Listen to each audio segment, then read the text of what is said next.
Welcome, Sojourners. You have found yourself a cozy place here at Sojourners Awake.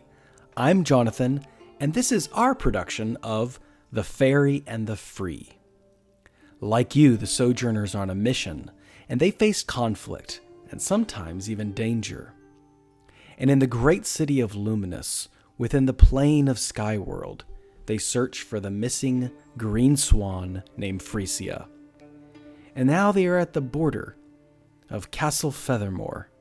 They encounter a sundry of peoples and cultures within the wonderful city of Luminous and get that much closer to accomplishing their mission.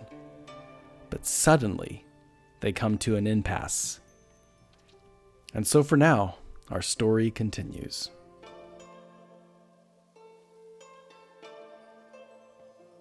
Now within the splendid city of Luminous, the Sojourners visited the local drink entitled The Current, where they met Kelly, the Genasi, breathed in the helium bar, and savored an indulgent bubble bath.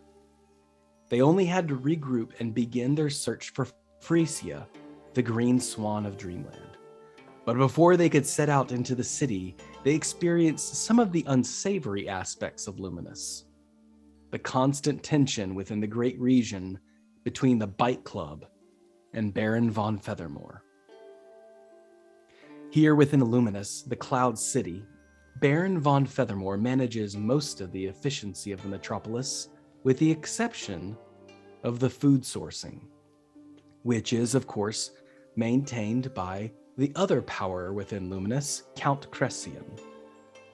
Rumors that the Bite Club serve the Count in violent ways circulate throughout the city in the aftermath of vandalism and destruction, all of which the Count vehemently denies ownership of. Still, it remains true that the power balance between the Baron and the Count stays tense. However, as life would have it, Luminous continues to thrive as a bastion for freedom, despite this rivalry.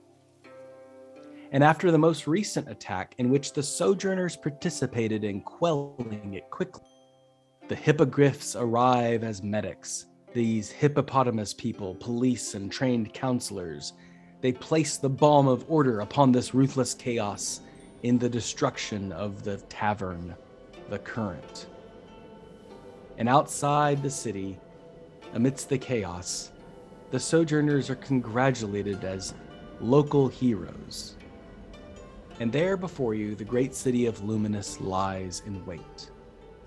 And so for now, our story continues.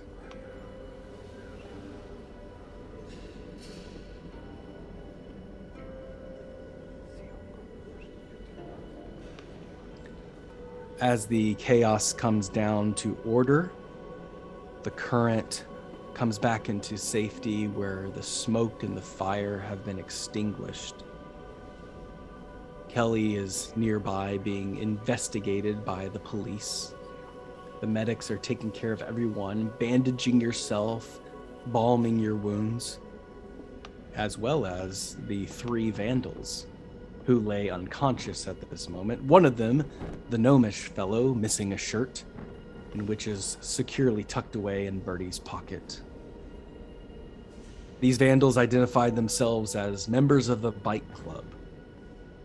And amidst all the rabble, you hear whispers of people, fellow Genasis, humans, even a couple drow families, and of course the hippo people, who are murmuring that this is all because Count Cressian has not agreed upon the terms and conditions of Baron von Feathermore.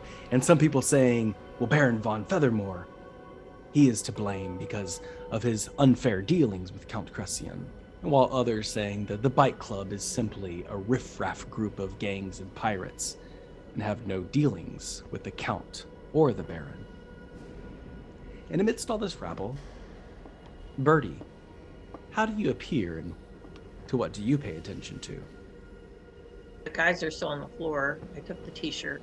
Bertie is thinking of Baron von Feathermore and thinking about whether he knows where the swan is, because swans and feathers go together. An astute observation by Bertie. And Bertie, As your eyes peer through the city of Luminous, a couple of the members of the crowd point out the castle, Castle Feathermore. You saw it as you flew into the city with Catrick, had a large ramp, and in fact, there were giant folk who boarded that airspace and went inside the castle. You can easily deduce that the Baron is a giant. Holding this medallion or trinket or badge that the hippo person gave him for being a hero. He's kind of got one arm up as one of them's kind of just muttering around him, rah, rah, rah, rah, rah, like bandaging his singed arm. Yes. And he's muttering, "Hold still, please. I will take care of you. Let me just roll to see if I can help you out with a little bit of healing. Ah, yes, 4 points of healing for your burned arm." You see he's got a name badge that says Wilhelm. Oh, Wilhelm, I thank you for your service. Do you hand out these badges often? No, only when people go above and beyond, of course. This was indeed a crisis of vandalism and terror, and we saw that you quickly quelled this. It would have been much more violent. My officer says that you stopped it in its tracks. You have a great honor now within the city. Oh, well, that is good to know. I did not do it by myself. My friends were of much aid. Oh, yes, I agree. And he's just going to continue just kind of staring at the badge and then kind of glancing up and seeing, how people are being helped around him and where his friends are. Because last he left them was inside. And Samoon, you of course notice Bertie peering through the horizon, looking at Castle Feathermore. And then you look over and see Triyina. How does she appear and what does she pay attention to? Triyina is currently trying to shake off the medic who wants to attend her. Her hair Hold still. No, I am fine. I do not need to hold still. Her hair is kind of poofed up because that fireball came in and she did duck underneath the table, but she still got singed a little bit. She's got some soot all over her. A little bit of her clothes are kind of singed, and she is very upset about this. So she's trying to shake off, and she's going to march over and stand over the unconscious hooligans because she's got words for them.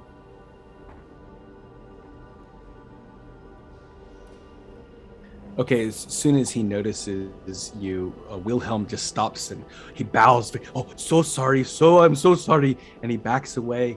And soon enough, a female hippogriff comes walking over, Galana, and she says, "I will take care of you. Hold still. Let me take care of you." And she's trying to manage your wounds and take care of your body.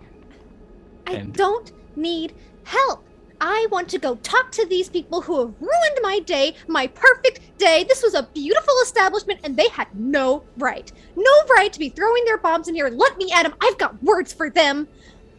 "Oh, aren't you a saucy young lady?" She puts her hands on her hips and huffs and walks away, leaving you with your wounds. But you do see the 3 vandals slowly coming to consciousness, and there's a proud police officer surveying their bodies. He's got this large strip of tape around. He's got these little flagpoles that are placed around the vandals, and he sees you walking. You would have to indeed cross a line in order to get close to them. I will absolutely march right through that line. Make an intimidation check with your frizzy hair. And my soot-covered face. Yeah. That's only a 9. A 9. Galana just runs over and tackles you to the ground. Boom! And she slams on top of you and says, "You will hold still and I will heal you." How dare you! Get off of me this instant! It's clear that Triyina is not making any progress in interrogating these vandals. And whether you like it or not, Galana heals you for 5 hit points. How dare she? And she's got you tied down on a stretcher now and just completely strapped down. And she and this other female hippo gif person is bandaging your wounds, and they're trying to comb all the tangles out of your hair and washing your face. You look like you haven't had a good bath in a while. Dirty person. Dirty little elf. That's the problem! I've had a bath and they ruined it! Stop it! Samoon, they're kidnapping me! Bertie, help! This one has gone a little crazy. I don't think she is quite fit in the head. No, Perhaps you we should crazy, take her let to me the go! convalescent house. I think so. It'd be very good for her. She could... No, she's normally like that, so I don't think they could even try to fix her. She's just high-strung. High-strung? Yeah. Like an High. instrument. Yes, but very she puts- high-pitched instrument. She's putting a potion down your throat to keep you quiet, Triyina. I'm trying to spit it out, I guess. Constitution check. Is it a Then you- save? Yeah, it can be a save. Yeah, go ahead. You're going for 13 or higher to save against being unable to speak. That's what everybody would like. Oh, God. it's a 6. 6. All right, so potion's going down, so you're out of the speaking. You're unable to speak for the seconds. Samoon, of course, you are nearby witnessing all this, I'm sure, but Bertie, Galana looks to you and says, high strung, you mean like a instrument or something, right? Yes, a very high-pitched instrument that doesn't stop. Do you think I could buy some of that potion from you? That might help a little. Well, I can't sell it to you, but I can easily tell you where to purchase it. No problem at all. 3 gold for it. If you want to purchase it, no problem at all. Maybe if we take her to a musician or conservatory, then we could get her tuned. Do you think that will work? Oh, and they begin to speak in their hippopotamus language. But you Hey, are able Triyina. Hey, Triyina, they want to take you away, so you probably should chill. You should calm down. Face is bright red, and her mouth is moving, and her veins are kind of popping. and Oh, the she- color's coming back into her face. That's good. She clenches her fists and just slams her head back and just seethes, heavy breathing, staring at the sky. All right, so before I make a move, how does Samoon appear in all this? Because Triyina right now looks very unstable in the eyes of these medics and police officers. She seems like she needs some intervention. That's what she thinks she needs.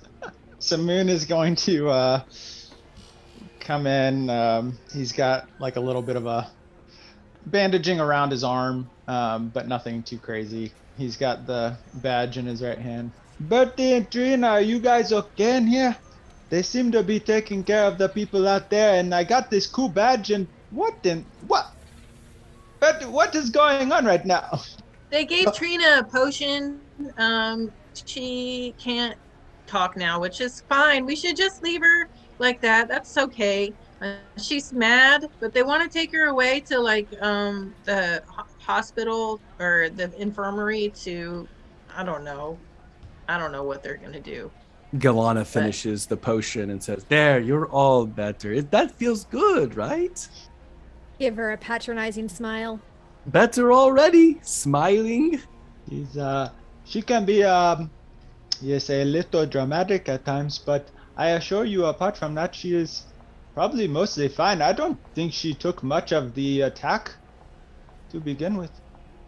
If she is dramatic, maybe she should go to the theater. No, I said conservatory. She's an instrument. An instrument. But can you have an instrument in the theater? They do work together. Yes. That sounds What the- fun. What instrument would Triyina play? Triyina, what instrument would you play? Just slowly say it, and I will read your lips. My hand's restrained. Not your hands, no. Okay. It's just like they have you like strapped across the chest, but you are able to speak now. The potion is finished. Oh, okay. I'm going to look at him and be like, "You've seen me play," and she pulls her cloak out, "my lyre. I can play all the stringed instruments. I am a very talented musician. Thank you very much." That is right. I nearly forgot. I apologize. Yes, she is very good at all the stringed instruments, so But perhaps she's you a do- liar? She's a liar? Well, she has not lied to me. Excuse me, Miss Galena, ma'am? Nurse Galena, you may call me. Oh, I'm so sorry. Thank you so much for healing me. Would it be okay if I asked the mean gentleman who ruined my day a few questions? She is getting more polite even as we speak. I'm Works so every time. sorry for how I acted out. I was just in so much pain, and you made it better. It works every time. And they begin to unstrap you, very proud at their medicine and their treatment. Well done, Galena. You did it again. No, it wasn't me. It was always the medicine. And they begin to trail off, leaving you to yourself. As before, the vandals are now handcuffed, and they are back to back, and the police are standing nearby, but for the most part, unguarded. There's just one policeman who's keeping watch. The vandals are awake and sitting up within the boundaries of those flags and ribbons. About that potion, I would like to buy one of those potions. You could easily buy it at a store. It's yours for the taking. It's 3 gold, please. Okay. Instamart. Well, it looks like our little bad guys over here seem to be coming through. Not when I get through with them. I've got some work. I'm gonna go give them a piece of my mind, but she takes a deep breath. I'm going to ask them some nice questions and find out why they ruined my new favorite place. Would you like to come, Samoon and Bertie? I don't know if you're gonna talk like that. Can you just talk normal? I don't know. Are you gonna shove potion down my throat if I talk normal? Only if you don't stop talking normal, then I may shove potion. But just know that I have the potion, so that's all I have to say. Unbelievable. All right, I'm gonna go talk to them. I'm gonna go to the line and not charge through it this time. They're within earshot. Excuse me, Mr. Officer, sir? Yes, how can I help you? Oh, a badge. What? Thank you so much for your service. I have one too. His is a little bit bigger. Thank you. You know, actually, my friends and I, we're traveling heroes on tour right now, and we think we could be of more service. Would it be okay if I crossed this line and had a few words with these, gentlefolk? He seems dubious. He's pondering over the rules. I mean, have you heard of Bertie Cartwright? She is a legend in Bonzarel. There's really nobody else that you could have better on this case than Bertie, Samoon, and I. As he surveys your 3 badges, go ahead and make a persuasion check with advantage. Very polite, Triyina. Tapping into the culture of these hippos. I know how to behave sometimes. Coming up behind Triyina, Samoon will just pipe in. That is right, officer. We are the best. BST. 16 plus 9 for my persuasion with advantage. The dice have spoken. The light of the luminous. You can see it now, a large tower. This massive tower with a bulb at the top that resembles the sun on Bonzaro. It's like glints off of your 3 badges at the same time and reflects on his face. You see his large hippo features smile broadly and say, I think this time would be just fine. And he motions for you to cross the line. Oh, thank you so much, honey. Duck under. I want to go stand in front of these 3 hooligans and with my hands on my hips. And I'm going to be like, all right, which one of you's in charge? They look to the guy who's shirtless. What? Come on. What's it to you? Triyina looks down at him, incredibly unimpressed. Just quirks an eyebrow. Do you know what makes for good, strong economies, my dear friend? No. Tourism. Do you know what's bad for tourism? High prices? You! And she points her finger right in his face. Dirty little vandals like you who ruin perfectly nice and good establishments. What do you have to say for yourself? Perfectly nice and criminal establishments with the prices they charge. We did pay for things in my estimation, were they very high prices? No. No. The prices they charge? What? If they were any cheaper, they'd be free. And you know what's bad for economy? Giving your services away. Free would be great, and that's exactly what the people of Skyworld deserve. You clearly do not understand how economy works, but no, I'm not getting into that. What is your name? Grinwald. What's your name? Grinwald? Grinwald. Yeah. Grinwald? Have you seen my shirt? Have you seen my shirt? Why do you... No, I thought you went around like this normally. Like this I isn't didn't your get- kind of fashion? No, I had a shirt. We're the Bite Squad. We always wear our shirts. Oh, well, you know, if you didn't go around blowing things up, maybe you wouldn't be losing your shirt. He kind of stops for a minute and thinks about if that actually happened. The drow kind of leans over and says, "You're talking too much. Too much." Hey, this is not a conversation involving you. Unless you want it to be. What's your name? I have no name. Oh. Names are chains and bondage. Just like Feathermore. Now you are talking too much. Look, buddy, I know about chains and bondage. Names are not chains and bondage. So, let me get this straight. You want everything to be free and you don't like the guy in charge, so you blow things up? Until it's free, yes. Until it's free. And then, oh my gosh. When everything is free, how does anything get done? Fair trade of services. It's not that complicated. You've clearly been influenced by Baron von Feathermore. Look, this is my first day here. I don't know anything about any barons or Vons or Feathermores. Well, actually, I know some Vons, but no Feathermore or barons. Have you seen a swan? I think it's gold. It's green. Oh, it's green.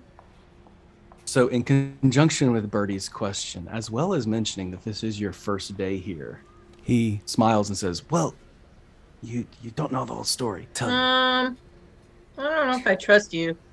There's no reason. I mean, You have not found a better person to trust. well, I kind of lean in, but sort of wrap my hand around his neck a little I'll bit. tell you how much I trust. My drow buddy is of House Duvier. I said, shut up, and he just hits him in the ribs. House what? Listen, Duvier, powerful drow house. If you are familiar with the Underdark, you would know of this powerful drow family. The drow now just quietly hangs his head, and meanwhile Grimwald says, "Look, I wouldn't tell you that, but listen. I think it's no accident that you were here today. Sorry I destroyed your wonderful place. But yeah, there is talk of a green swan. Many people are looking for it, and it looks like you are too. My advice to you is go visit the Count. You'll find that he is quite the generous man who shares many customs, many beliefs, and is willing to do great things for Luminous. Namely, opening up trade, getting rid of this monetary system. Go meet with him. In fact, I have an invitation in my back pocket. It lets him know that you're with us, and he'll welcome you. Discuss this green squad, discuss the politics, discuss the trade deals, discuss your time here in Luminous. You might find you've just come to the right side of Skyworld." Is this a recruitment speech? You're being awfully generous. Wait a minute. You said that you work for the Count, and that you want the freedom of the city, and yet you blow things up because of the money that comes to the city? Do you see that sign over there? Who pays for the free product? That is Baron von Feathermore's building. This place is. It's one of the establishments that chokehold the proud farmers and the people and the hunters and the people. Skyworld was never meant to be it was never meant to be organized or colonized or monetized. It's a free land. It's a free airscape. There's plenty of resources here for everyone to control them and bottleneck them like the Baron does. It's absolute tyranny. Okay, tough We are guy. here to free it. I have a question for you. If everything is so unorganized and free, what's gonna happen when more hoodlums like you come in and blow stuff up? And now there's nobody organized to stop you. Do you think about that?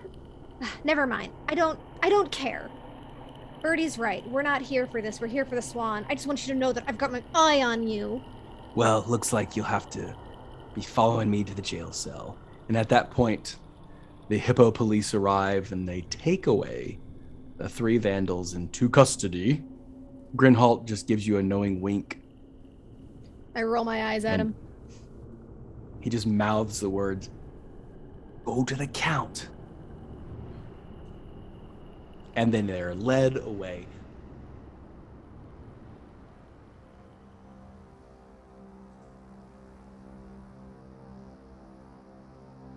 By now, everything's kind of settled down, and you can see Kelly is finished surveying the damage at the current. She heads away to her home.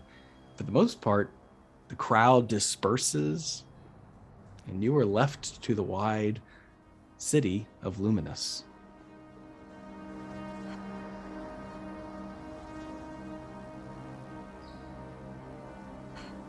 Unbelievable. Well, what do you all think? I don't know. Luminous so far seems to be a very peculiar city. I guess I was expecting to see more of the god-like people here, but this is not. These people do not seem to be of the same stature. So I am a bit confused, to be honest, about what we have experienced so far. Right, but should we go see this Count person? Do you think he really knows something about the swan we're looking for? Well, I would say that this Count person and the Baron both likely know about this swan we are looking for. And if these guys are correct, we are not the only ones looking for them, so we could find ourselves in other troubles much like this, caught in the crossfire between whatever is going on between these 2 leaders. You also remember that the last place the Prince of Autumn had his party was at Baron von Feathermore's castle. Bertie's thinking, hey, I think I was right. When I was thinking about how the feather guy, the Feathermore guy must know where the swan is because his last name is Feathers and he likes feathers. Swans have feathers? No? I would imagine so, because they are a bird. So, that... I bet you he's a bird, or maybe he wears outfits, feather outfits. Oh no. What if he's wearing the green swan? Nope. We are not Nope. We are not having that conversation. We are not going there. La la la. Don't want to hear about it. His castle you can see out the window and it looks huge, so I would say he's probably a large man or a large. Oh, I did not observe that myself. That is a good eye there, Bertie. So you think that we should go to this castle first? I don't know. I don't really care. Well, I don't want to ally myself with lowlives and terrorists, but they seem pretty determined that the Count might know. And if people are looking for the swan, and the last place the swan was seen was the castle, wouldn't it stand to reason that everyone's gone to the castle and no one's found the swan there? Is that logic? I don't know. I don't know if that's logic. I don't think it's logic. I don't know. Samoon, you decide.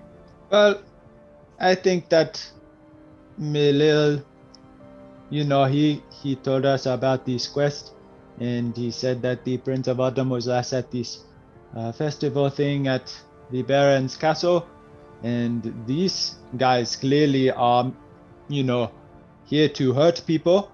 So I do not want to give them the sympathy of the doubt at the moment, because of their current actions. So I am having a hard time trusting that they are somehow on the good side, so to say.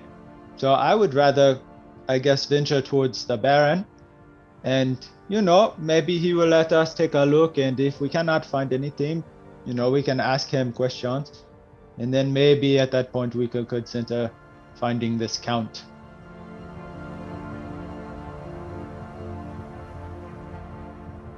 As you move through the city, it's very easy to find the castle of Feathermore. And in fact, as luck would have it, a party is debuting on this very evening. Even though it is bright in the sky, your body is telling you that it is getting close to sleepy time. But there is a party here that goes all over the final hours of Luminous. It promises entertainment, competitions, and races. The price of entry being 10 gold per person, with a live band, food and drink, hunt your own dinner entertainment, acrobatic competition, air races, and disgusting games of chance. Surrounding the castle is a river, a boat ride, flying carpets, all kinds of shops, and various families living in Skyworld. You pass by the Cloud Factory as well, and see all the Cloud Factory workers milling about, going from shift to shift. Meanwhile, the giant bulb of Luminous shines brightly, extending its light over this entire region. As you walk about the city, what do you pay attention to? And to where do you go?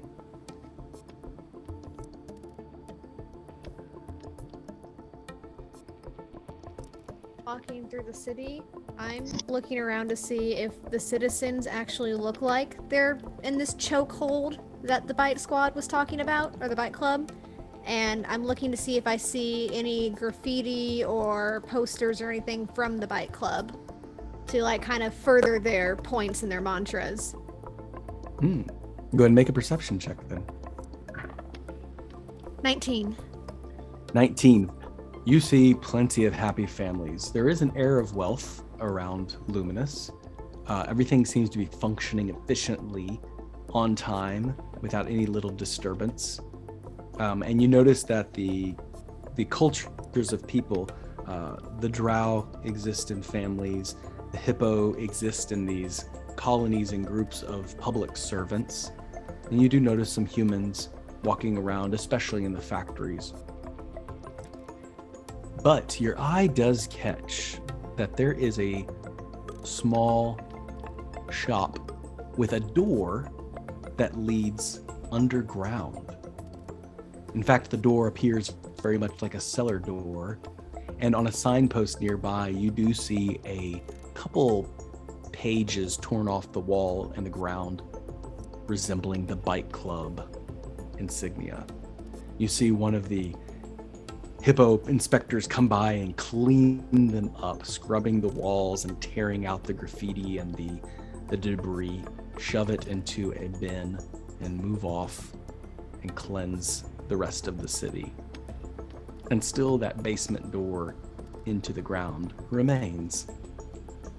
Bertie, as your hairy feet are stomping throughout the city, you notice that there is a large zeppelin that cruises over the skyscape and then delivers passengers and cargo to a far-off area beyond your sight.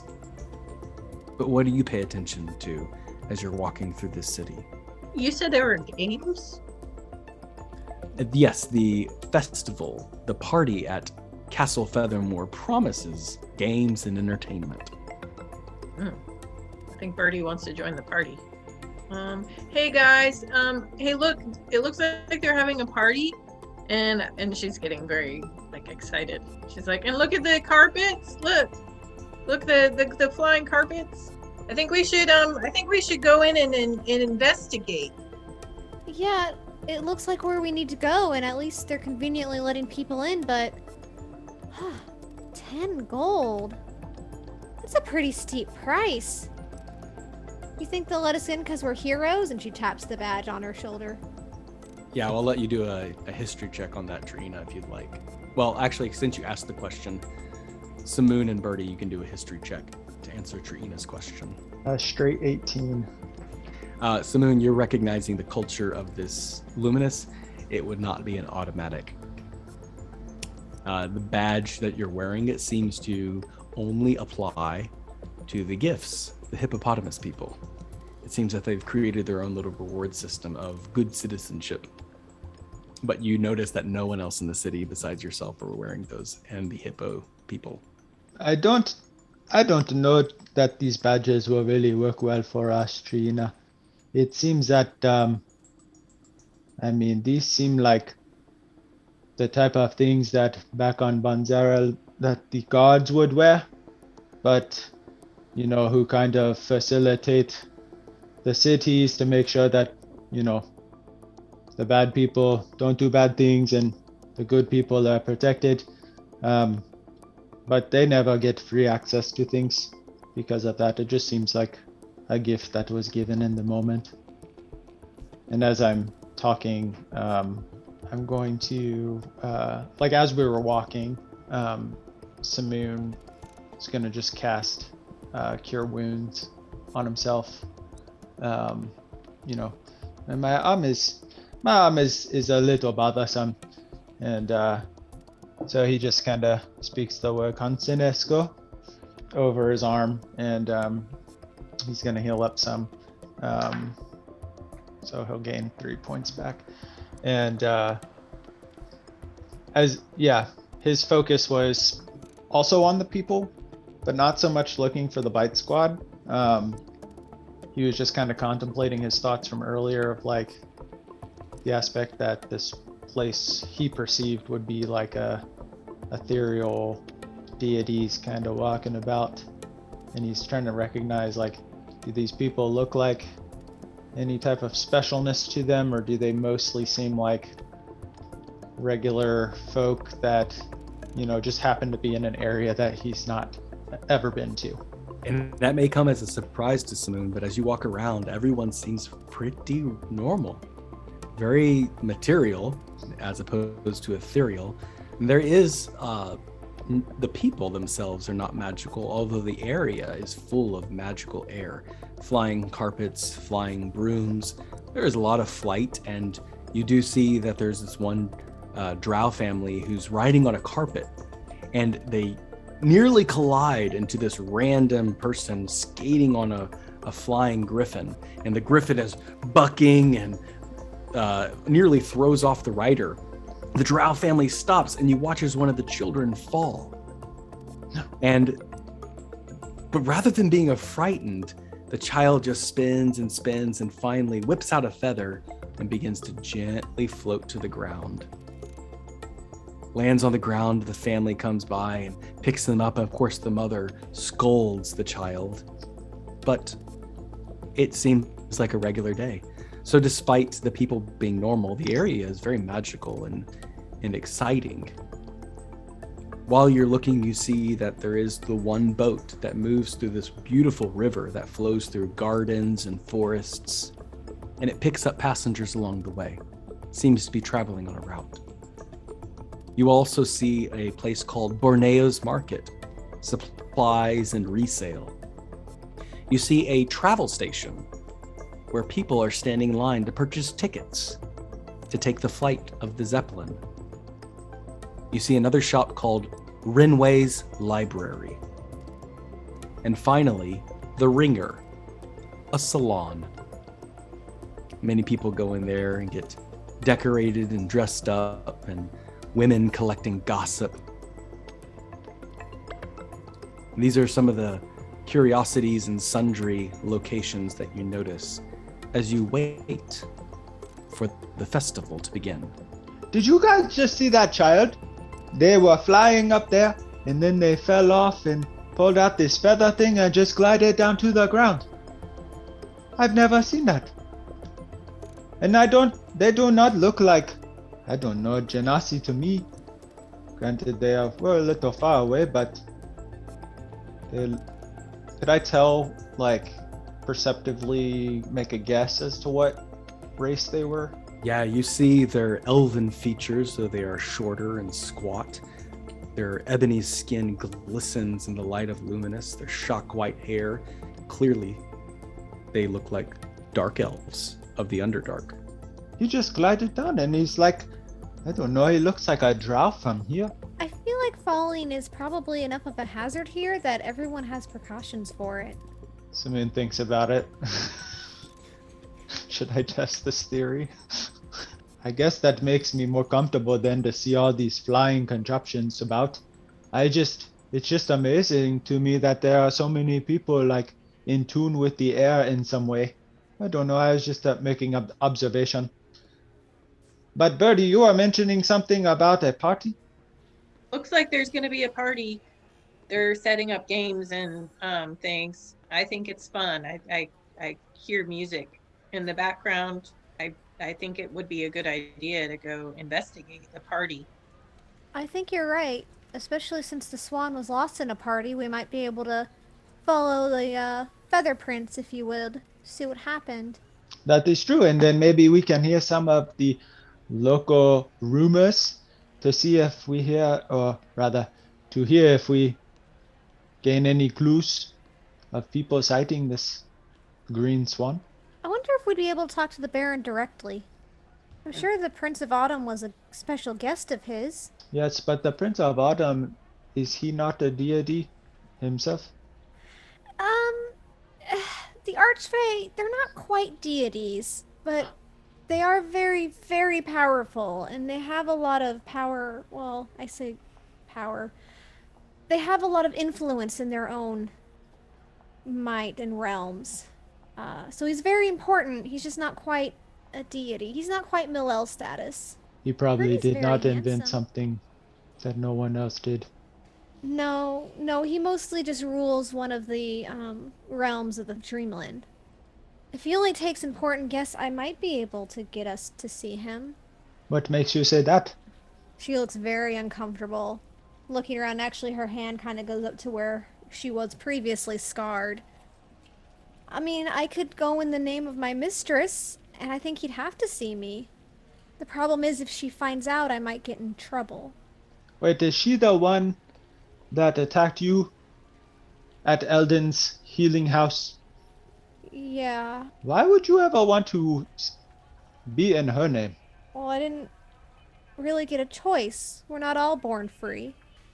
Well, I am not going to stop you. I mean, I do not have any other way of talking to the Baron other than sneaking, but I have a feeling that would not go so well for us. Let's maybe just go to the party and see if we can get in naturally. Maybe he's a sociable guy, and we can just walk right up. Bertie's a hero. We could use her legend, too.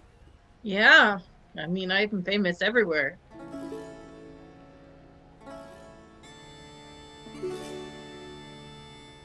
And so the day wanes on, and finally, the gates of Castle Feathermore open. And there are plenty of high socialite and wealthy people standing in line, waiting, greeting one another, pulling up in expensive modes of transportation. Powerful Pegasus bring some, griffins bring others, and still the most common form of travel, while maintaining some level of dignity, would be, of course, carpet riding.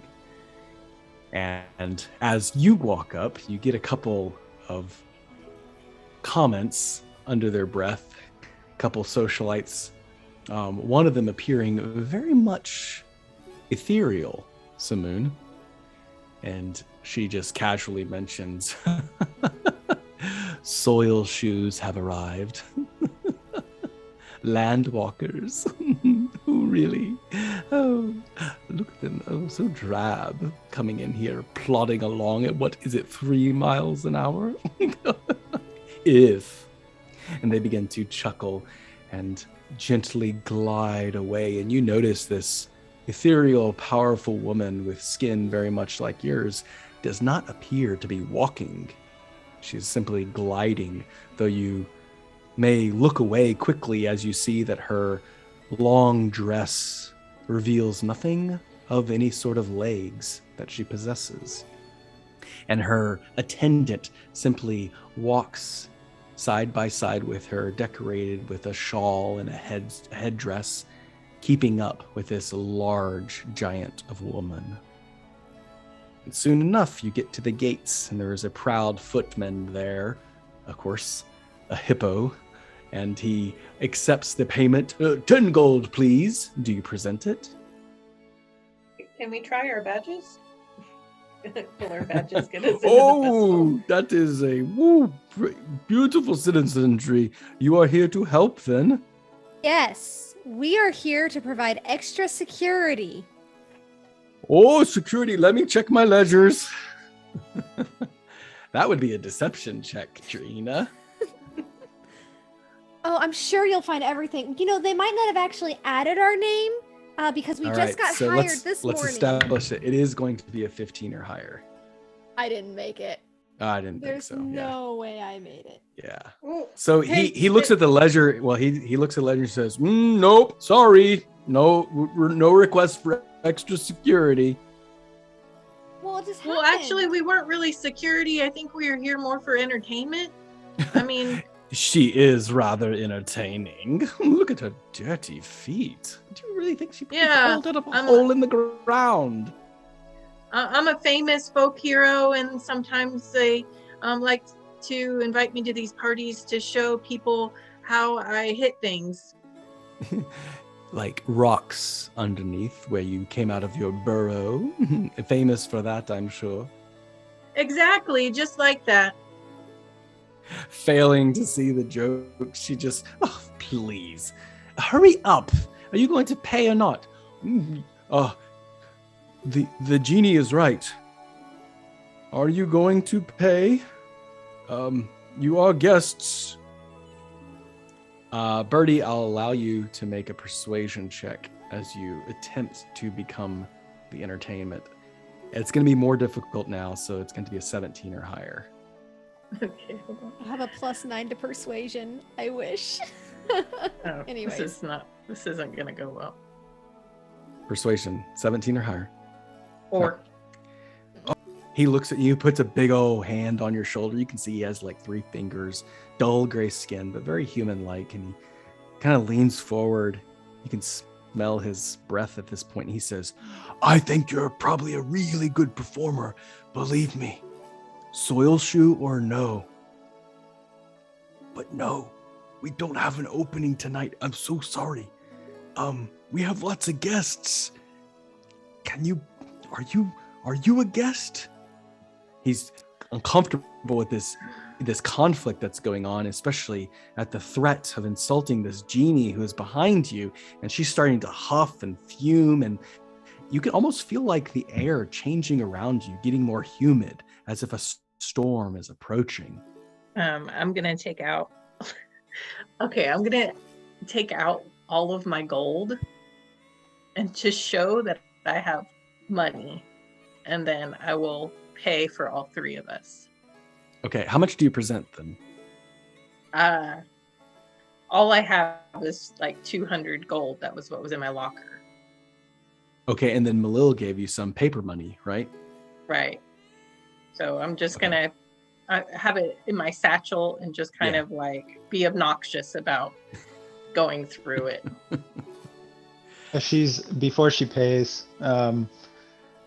Samoon's like feeling the impatience of this figure behind him, and all of a sudden, like, he's like thinking about saying something, but he doesn't. And then all of a sudden he like feels this temperature change and he notices it. And turning around, kind of looking slightly up at her. Excuse me, I think you are being very rude. And I feel like you are being unnecessarily mean towards us. Samoon! What is your problem? Why can we not just stand here and have a conversation with this hippo god? Who makes you so special?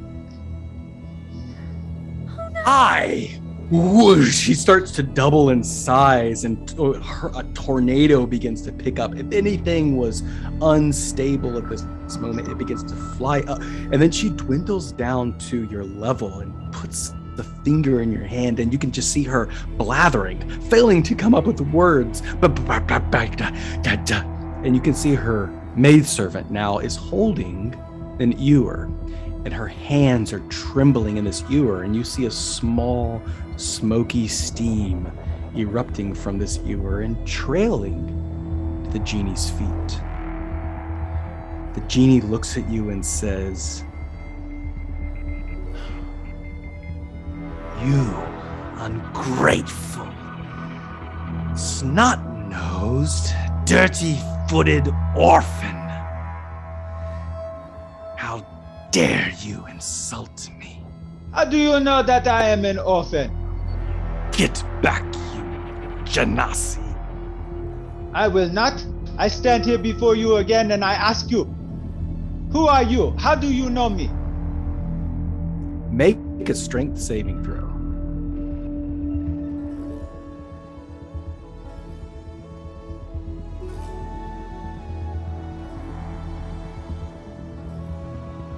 Every story comes to an ending, so for now we must conclude. Thank you for listening, Sojourners. Your attention will not go unrewarded, and we look forward to continuing this adventure. If you enjoyed this background music and ambiance, then you should visit Tabletop Audio. You can find them at www.tabletopaudio.com. And take the time to sojourn with us. For articles on playing your very own Dungeons & Dragons games, visit www.sojournersawake.com. And if you'd like to support the podcast, you can find us on Patreon. If you hope that Samoon doesn't die instantly, then go ahead to your favorite podcasting platform and leave a rating and review. Believe me, he's going to need it. And however you sojourn with us, as always, may your story continue.